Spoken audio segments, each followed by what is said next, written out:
हम सारे हुड्डा समर्थक हैं, कांग्रेस वाले क्या दिक्कत है? हुड्डा साहब को भी मानते हैं, शैलजा जी को भी मानते हैं, रणजीत जी को, जो हमारे बड़े नेता हैं, मैडम किरण भी को भी मानते हैं, कैप्टन अजय को भी मानते हैं। हम तो सभी को प्रणाम करते हैं। कांग्रेस की जब भी कभी कोई प्रेस कॉन्फ्रेंस होती है तो गुटबाजी से शुरू होती है और गुटबाजी पे आके खत्म हो जाती है। ये कांग्रेस की विडंबना कहें या फिर हालात कहें, जो मर्जी इसको आप नाम दें, लेकिन होता ऐसा ही है। दरअसल कांग्रेस के लिए सबसे पहला सवाल पत्रकारों के पास में कोई होता है तो वो गुटबाजी को लेकर होता है। हरियाणा में खास तौर पर ऐसा ही हो रहा है। चुनाव का सीजन है और हुड्डा गुट, शैलजा गुट और दोनों गुटों के अलग अलग कार्यक्रम। और थोड़ी देर पहले ही कांसी में प्रेस कॉन्फ्रेंस थी। इस प्रेस कॉन्फ्रेंस में पूर्व मंत्री अतर सिंह सैनी थे, हरपाल बोरा थे और युवा कांग्रेस के नेता आनंद सिंह जाखड़ थे। इनसे भी जब सवाल शुरू हुए तो शुरुआत जो है गुटबाजी को लेकर ही हुई और सवालों की फेहरिस्त बड़ी लंबी थी और जब सवाल खत्म हुए तो आखिरी सवाल भी गुटबाजी को लेकर ही था। आपको सुनाते हैं किस किसने क्या कहा। बहन कुमारी शैलजा जी, आदरणीय श्री रणदीप सिंह सुरजेवाला जी, मैडम किरण चौधरी जी, इन्होंने एक जन संदेश यात्रा, कांग्रेस जन संदेश यात्रा सारे हरियाणा में 90 के 90 विधानसभा में, 10 के 10 लोकसभा में जाने का फैसला किया है।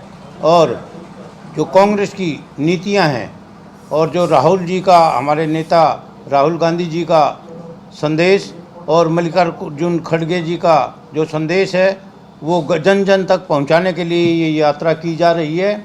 और इसमें 17 तारीख से ये यात्रा शुरू होगी हिसार से और 11 फरवरी को अम्बाला में जाके ये यात्रा समाप्त होगी। बहन जी का और दूसरे तीनों नेताओं का उस यात्रा का स्वागत करेंगे।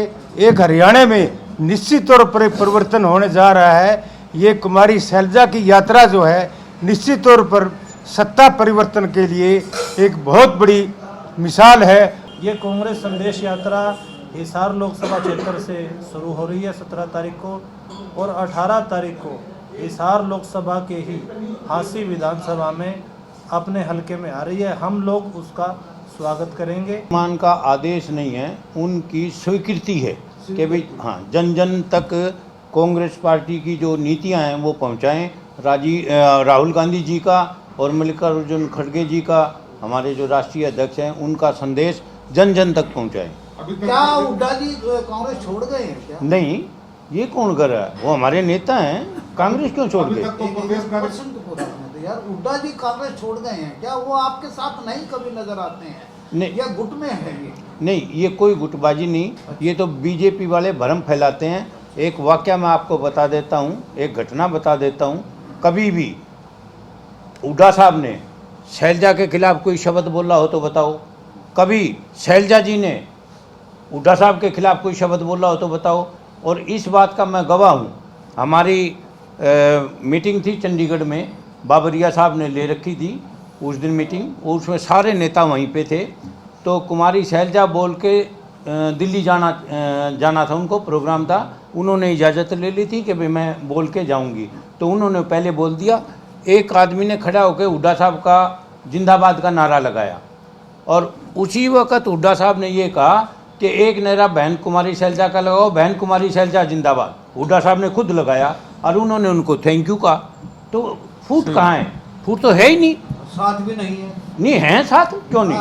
सब अपना अपना काम कर रहे हैं, पार्टी को मजबूत कर रहे हैं सभी। आज की पीसी में हुड्डा के समर्थक यहाँ नहीं है, तो इसको कैसे देखते हैं? क्यों? हम सारे हुड्डा समर्थक हैं, कांग्रेस वाले क्या दिक्कत है?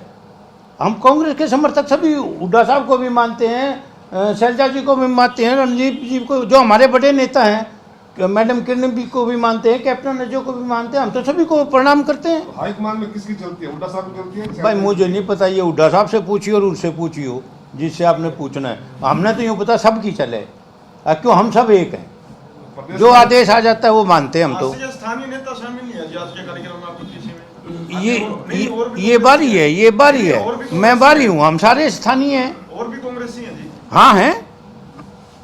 क्या उनको निमंत्रण नहीं दिया? दिया वो बता भाई, वो तन डाल रखी ना? हाँ, निमंत्रण दिया है। और बताऊँ आपको इस यात्रा के बारे में, बहन कुमारी शैलजा ने स्पेशल तौर पे ये कहा कि कोई भी साथी ये ना कह दे कि भी मेरे को निमंत्रण नहीं दिया। मैंने खुद ने सुभाष गोयल को निमंत्रण दिया और प्रेम मलिक को निमंत्रण दिया और सुमन शर्मा को निमंत्रण दिया और तेलूराम जांगड़ा को निमंत्रण दिया। भारद्वाज साहब सुन ले। हाँ सुन रहा हूँ हाँ, योगेंद्र योगी को भी दिया निमंत्रण, और अपने हम तीनों को सबको सूचित किया, और जयसिंह पाली को कहा, सबको सूचना दे रखी है। उसमें ये फूड कोई दर्शाता है नहीं, उनको अपना काम हो सकता है, अपने कार्यक्रम हो सकते हैं। अपना काम नहीं, यात्रा का निमंत्रण है ना उनको। आज हरियाणा प्रदेश यात्रा में चंडीगढ़ के मुख्य सभी शामिल कार्यालय हैं। में कांग्रेस की एक मीटिंग है, कुछ साथी उधर भी गए हुए हैं। उधर भी गए हुए हैं। ये हमारी जिम्मेदारी थी, ये हम कर रहे हैं। इस यात्रा में जो अभी कांग्रेस हाईकमान हाँ। ने जो आदेश दिए हैं कि जन जन तक घर घर जाकर जो ईवीएम का जो निष्पक्षता को लेकर सवाल उठ रहा था, इसको लेकर प्रचार करेगी कांग्रेस। क्या इसमें ये भी रहेगा क्या, क्या कहना? ये देखो अब क्या डायरेक्शन आती है ऊपर से। अभी तक इस बारे में तो कोई डायरेक्शन आई नहीं है, और 17 को पता लग जाएगा जब वो पहली बार वहाँ से बोलेंगी। हिसार में रैली है, वहाँ से शुरू करेंगे। मुद्दे क्या क्या रहेंगे ये तो उन्होंने डिसाइड लोकल नेताओं के करना। पास हम मतलब कोई संदेश नहीं है। नहीं, हमने तो जो उनकी वो आएगी डायरेक्शन आएगी वो लोगों तक पहुँचानी है। हमारे कार्यक्रम पार्टी को मजबूत करना हमने। आपके संदेश को लेकर ये छलनी में से 3 ही निकल के आए क्या, और सारे नीचे रह गए? नहीं, नीचे कोई नहीं रहा। 3 ही निकल के आ रहे हैं सब। नहीं, वो प्रेस कॉन्फ्रेंस की जिम्मेवारी हमारी लगी, हमने प्रेस कॉन्फ्रेंस कर ली। उनकी जिम्मेवारी और लग रही है, वो अपनी यात्रा की तैयारी कर रहे हैं, इसी की लोगों में जा रहे हैं, सबको कह रहे हैं कि ज़्यादा से ज़्यादा यात्रा के साथ जुड़ो। प्रदेश कार्यकारिणी गठित कब होगी? ये तो देखो जी, ऊपर वाले ही जाने। हमने तो रोज़ यूँ कह दें बस 15 दिन में आई, 15 दिन में आई, 10 दिन में आई। हम पूछा जब, तो अब वो आवेगी जब ही हम कैस कहाँ, क्योंकि वो मेरे अख्तियार में नहीं है कि भाई इस दिन तक हो जाएगी, मैं कमिटमेंट कर दूँ और हो ना, तो फिर आप लोग तो मन नहीं पकड़ोगे कि हसन साहब आप झूठ बोल गए। मंत्री जी कारण क्या है, इतना लेट क्यों? देखो जी, लेट तो शायद आज मैंने अखबार में ही देखी थी कि 14 तारीख को मीटिंग बुला रखी है, फाइनल कर देंगे जिला अध्यक्ष वगैरह। आपसी सहमति बन के ही तो होगी ना, सर्वसम्मति करना चाहते हैं ना। कांग्रेस के राज्यसभा सांसद जेजेपी के उम्मीदवार रहे राहुल मकड़े घर आते हैं, क्या कांग्रेस के अंदर दावेदारों की कमी होगी? नहीं, दावेदार तो अच्छा एक और बढ़ जाएगा, कम कहाँ हुए हैं, बढ़ने लग रहे हैं। इससे तो बाकी कमी होगी, एक और दावेदार नहीं, बढ़ा- कमी कहाँ है, ये इतने तो मैं दावेदारी जान नहीं रहा। होती। एक और हो जाता दावेदारी है। इसका मतलब कांग्रेस पार्टी में 80 से इतने उम्मीदवार होती है, कांग्रेस मजबूत होती है, और पार्टी कांग्रेस मजबूत हो में रही है। एक मिनट बस, कांग्रेस मजबूत हुई है, और ये दर्शाता कि कांग्रेस कितनी शक्तिशाली है हरियाणा के अंदर, और खास तौर पर झांसी के अंदर, कि सभी नेता सभी पार्टी के लोग भारतीय जनता पार्टी जो सत्ता में है उनकी बजाय कांग्रेस में शामिल होने का प्रयास कर रहे हैं। ये तो कांग्रेस का एक सत्ता परिवर्तन की एक लहर को दर्शाता है। आपकी पार्टी का ही एक जो चेहरा है वो दूसरे जो पूर्व मंत्री के खिलाफ काफी कुछ बोलते हैं। आपको लगता है कि कांग्रेस को हराने के लिए बीजेपी की जरूरत ही नहीं है, कांग्रेस वाले खुद ही हरा देंगे कांग्रेस को? नहीं, हम सब एक हैं।